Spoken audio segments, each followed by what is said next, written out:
In Chapter 162 of Kengan Omega, we got the reveal of the preliminary pools for the Berserker Bowl, so we know who is going to be competing against who in order to get a spot in the tournament. Now it's time to try and predict who is going to be making it into the main matches of the Berserker Bowl. But before we get into that, as always, if you haven't already, you should be sure to subscribe and hit that like button. I'd also like to give a shout out to my wonderful patrons. Special thanks to Archbear CJ2K, Neo, Dijon Redden, K-God, Chris Redfield, Rat, Ryzen 4K, Artist, Wave of Manga, Sam the Ace, Chuck Speed and Seed, Jake Cerezy, Play Free Labs, Kenichi Kaneda, Strawbones, Neverest, Daniel Powell, Brandon Smith, Abdullah Algathi, and Corey Richardson. Thank you all very much for supporting me on Patreon. I greatly appreciate it. Now then, without any further ado, let's get right into the theories and predictions, shall we? Fortunately, there are quite a few of the preliminary pools that just have random new guys in it, and basically just random new guys except for one already existing character, so that makes predicting some of the people getting in pretty easy. Now, of course, it isn't necessarily about who is the strongest fighter in the preliminary pool, but kind of how well they do, how many wins and losses they have against the other fighters. But at the end of the day, the fighters that are significantly stronger than the others are going to have more wins and fewer losses, so, they're just gonna get in. For Pool A, I think it's pretty obvious that Leonardo Silva is going to get in. They have Hong Xiaohu, who is the fighter that Ray fought in the extra chapter back in Ashura before the Annihilation tournament. He's not really anyone really notable. We might see Leonardo's fight with him. I wouldn't bet money on it, but, I think Leonardo's definitely going to be making it into the tournament. Then in Pool B, we've got Cosmo and that one guy that dresses like a Greek god that Ryuki kicked the shit out of off screen. I think it's pretty obvious that Cosmo's going to get in. Pool C, really no one of note except Rahito, so obviously Rahito's going to get in. In Pool D, we have the return of Mark Myers, but the two notable fighters in there are Kim Jang-ji and Onoda Ikai. That one may be a little more difficult. Then we have Pool E, which has Koga. No one else of note, so obviously Koga's going to get in. And then the last one that I think is easy to predict is Pool H, which has Ryuki, and then the only other notable person is Chiba.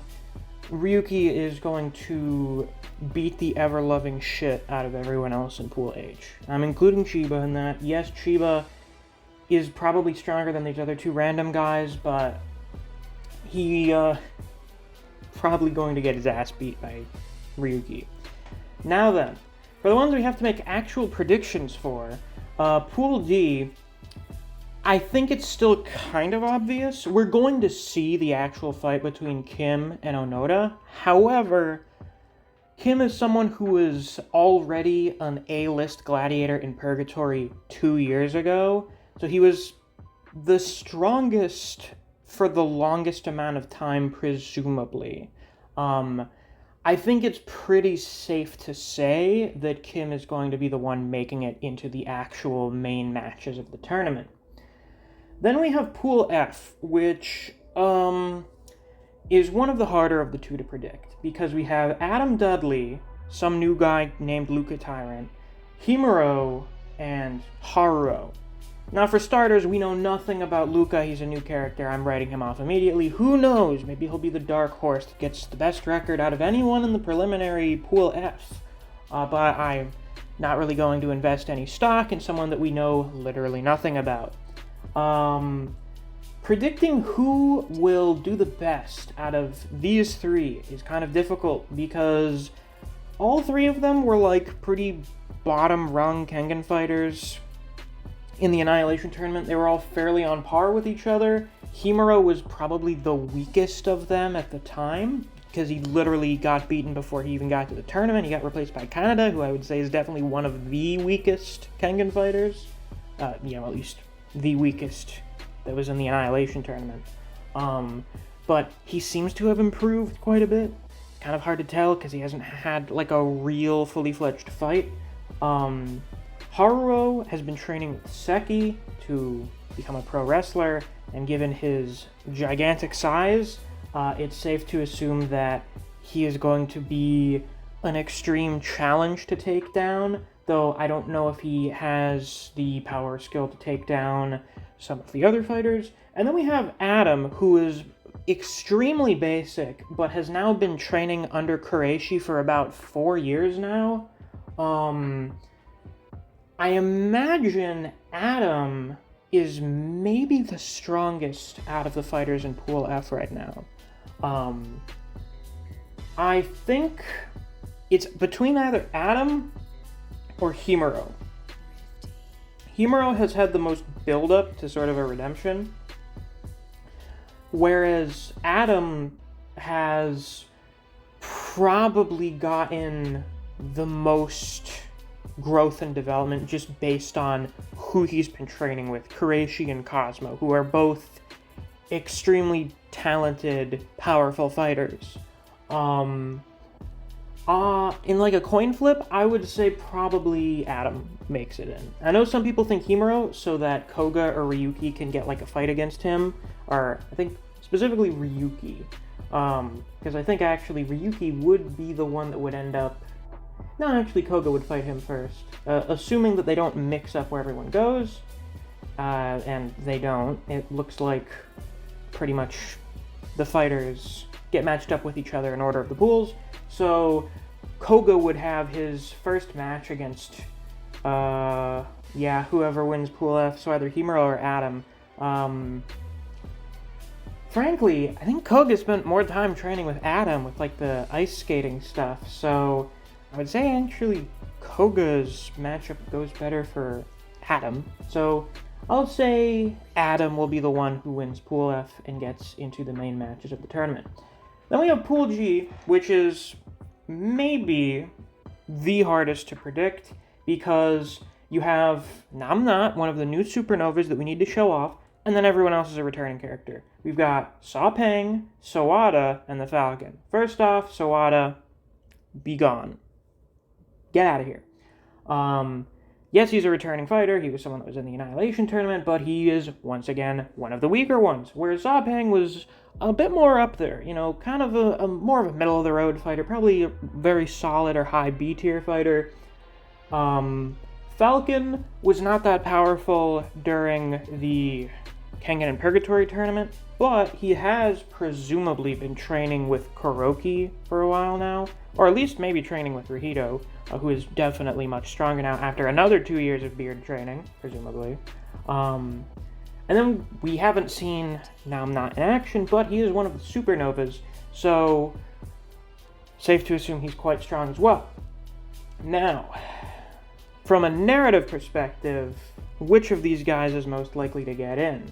Well, for starters, I think at least one of the supernovas, well, obviously one of the supernovas isn't going to get in. Thus far, I think it's Onoda, but I don't think we can have them, like, almost all of them get in. If there's anyone else that I think would lose in a matchup against some of the veteran fighters, it would probably be Namnat, just based on where he's positioned, the fact that his design is not really that interesting, to be frank, though I imagine he'll have a pretty good fight against whoever we're shown him fighting against in Pool G.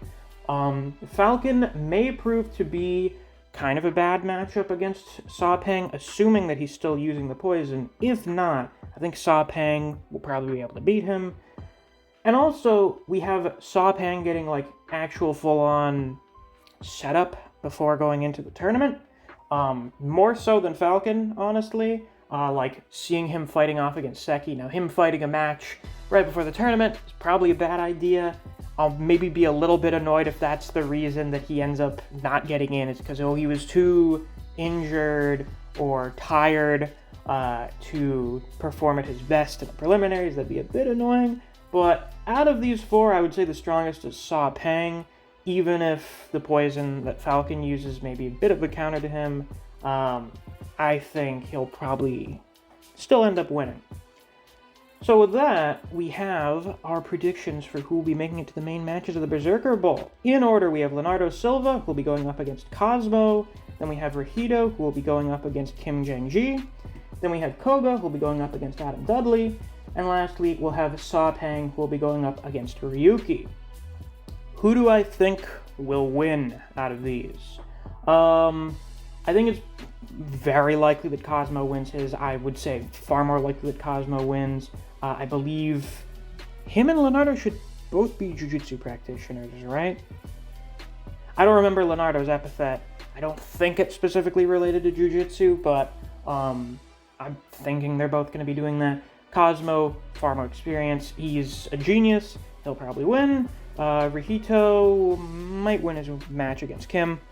I think it's fairly likely, given that he's been training with the beard. Koga wins his match against Adam. They have quite a bit of experience practicing with each other, presumably. I mean, we knew that they practiced with each other. But, you know, Koga, greatest martial arts prodigy of our generation, fist eye, all that good stuff. So he probably wins. Sawpang and Ryuki, for plot reasons, at least Ryuki wins. Though I imagine his match with Sawpang would be very difficult. Probably something kind of akin to Sawpang's fight with Ray, just because a lot of Ryuki's fighting style that we had seen in his, like, underground matches was a lot of blitz attacks like what Ray used. But Sawpang may have been training to counter fighting styles like that, so he may be a bit of a hard matchup for Ryuki. The fight between Ryuki and Koga is definitely what's being set up the most, so it almost feels like a no-brainer that they would both win their fights to go match with each other. But who knows? Maybe we'll be surprised. Kiryu was being set up to fight Oma in the finals, and that never happened because the beard didn't give a shit about plot. You know, there were a lot of things like that in the Annihilation tournament where you had guys whose matchups were set up by the plot, but because of who they ran into in the tournament, it never came to fruition.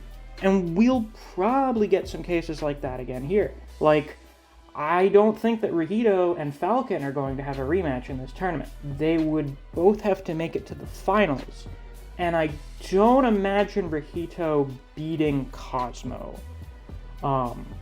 Maybe he could, I don't know. Razor's Edge is a bit of a counter to grappling.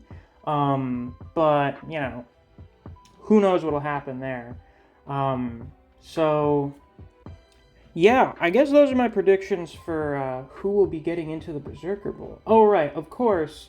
Koga probably beats Ryuki. Cosmo beats Rihito. And then I guess we would probably have a fight between Koga and Cosmo in the finals, which Cosmo would probably win. But who knows? Maybe Koga's going to keep growing exponentially throughout the tournament, though that's also what Cosmo does, because Cosmo's also a prodigy. So who knows what'll happen? Anyway, that's going to be all for this week's review. If you enjoyed, please be sure to like, comment, subscribe, and click that notification bell so you don't miss any of my uploads. I do Kengan Omega chapter reactions and reviews every week. If you enjoy discussing Kengan Omega with other people, or you just enjoy the content I produce on this channel, I highly suggest you check out my Discord server. I have a link to that down in the description. Thanks for watching. I'll see you guys around. Take care.